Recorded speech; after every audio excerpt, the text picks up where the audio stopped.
What makes violence morally wrong? Is abortion morally permissible?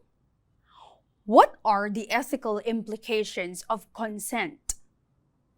How do sexual divisions of labor pose moral harm?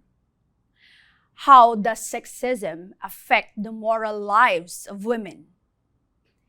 In what ways does divorce or the lack thereof contribute to women's oppression? Under what circumstances is pornography a moral right of the woman? Is sex work a moral wrong?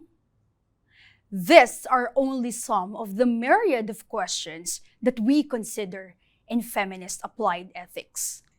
By now, you have already learned that feminist ethics is an attempt to revise, to reformulate traditional ethics, and to challenge the sexist assumptions that undergird traditional male-dominated ethics. Feminist ethics gives more prime importance to particular individuals, relationships, situations, and experiences. This is always in contrast with the traditional ethical theory's emphasis on universal, abstract, and masculine values and principles. So the same is also true with applied ethics. Applied ethics, as an area of study of ethics, endeavors to address the moral permissibility of specific types of morally controversial situations, actions, or practices.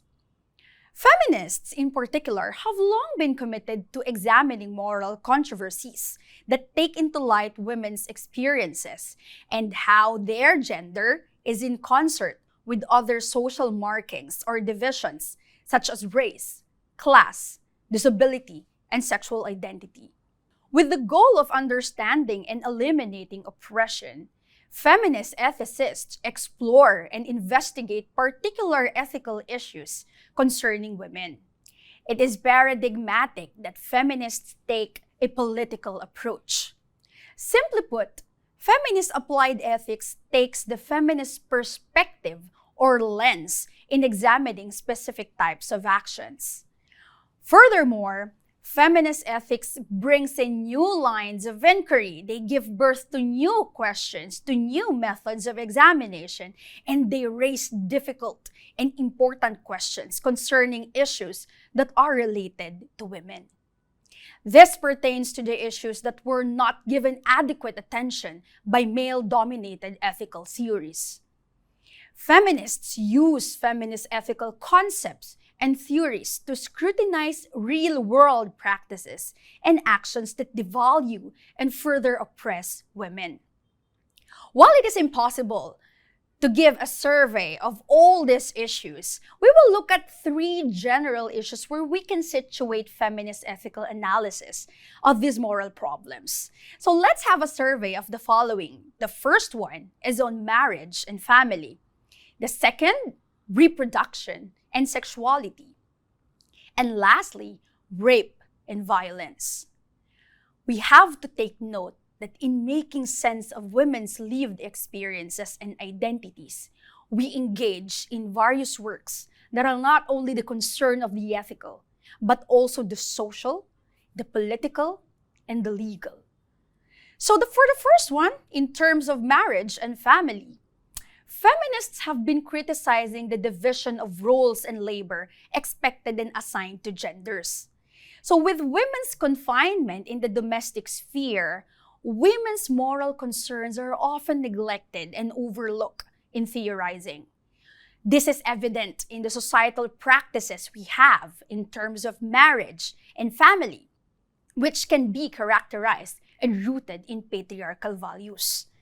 The inequality in the division of labor and child rearing, domestic violence, and care work are some of the issues concerning family life. So women are conditioned to take on these roles, a loving, nurturing mother, wife, thus limiting their resources and opportunities, and thereby increasing their vulnerabilities. First, in anticipation of marriage, where women and girls are expected to bear children and fulfill the wife role. During marriage, where there may be issues of economic and financial dependency, issue of marital rape, domestic violence, and after marriage, where issues of divorce, separation, child custody, parental obligations are mostly present. These vulnerabilities, according to Susan Moller-Okin, describes it makes hard for women to thrive in these unjust family situations. Feminists engage in issues concerning laws to assert and protect women and children their rights. And in these criticisms, they reveal many gender-blind policies and practices that negatively impact women's moral lives. Now, it is imperative that when we look closely and examine these issues of unpaid care work and labor, we anchor our understanding that gender situates men and women differently.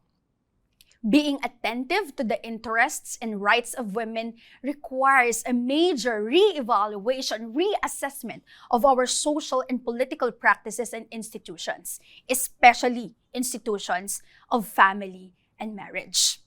Now for the second area, for the reproduction and sexuality issues.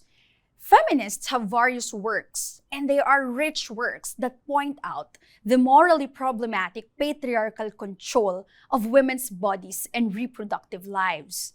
Western ethics has excluded issues of birth, pregnancy, and issues special to women. Feminists have asserted the reclamation of rights, control, and agency in our lives, particularly through our bodies. They have contended with the idea that biology is destiny, and they resisted such essentialism and categorizations. For instance, a non-feminist perspective may consider the morality of abortion as could be determined through the question of the right to life of the fetus. A feminist analysis of this moral problem, on the other hand, considers the situation, experiences, and context of the pregnant woman. In other sense, philosophers also just used body of these women as just a vessel for the fetus. Now, for feminists who are more concerned on how patriarchal structures control women's sexuality, we ask the question, do women have sexual freedom? Do we really have this kind of autonomy on our bodies, on our sexuality? The concepts such as autonomy, subjectivity, choice, and consent are given emphasis here. How are these moral concepts used to maintain women's subordination? Feminist perspectives on autonomy, for instance, they focus on social relationships and contexts. Feminists have done a great deal of reassessing and reconceptualizing these moral concepts that have been ignored and neglected in traditional ethics. We also identify issues of beauty standards, pornography, compulsory heterosexuality, and even portrayal of women in the media. Now, lastly, for rape and violence issues, it is the goal of feminist philosophers to raise difficult, uncomfortable, and inconvenient questions concerning women. Issues of rape, violence, sexual harassment, sexism, and misogyny have not received significant attention in Western ethics. While complex and layered, these issues have significant ethical implications that usually involve matters of life and death for women. And we have seen how institutions and culture treated victim survivors of rape and violence. These social controls, which take various forms to instill women fear and put them in their supposed inferior social locations, they are used to maintain domination, control, and systematic oppression of women. These can be in the forms of benevolent and hostile sexism, misogyny, emotional abuse such as gaslighting, manipulation, microaggressions. They can be in form of blatant and subtle controls. Feminist ethicists argue that these violate the sexual subjectivity of women and they prohibit them from sexual self-making. Feminists denounce these clear manifestations of exploitation of women in society.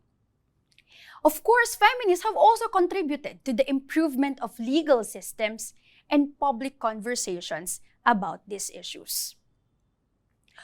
There are other areas in applied ethics where feminist analysis provide radical reinterpretation and life-changing alternative approaches. So let's remember that these matters prompt feminists to examine issues related to power, privilege, virtue, responsibility, and identity.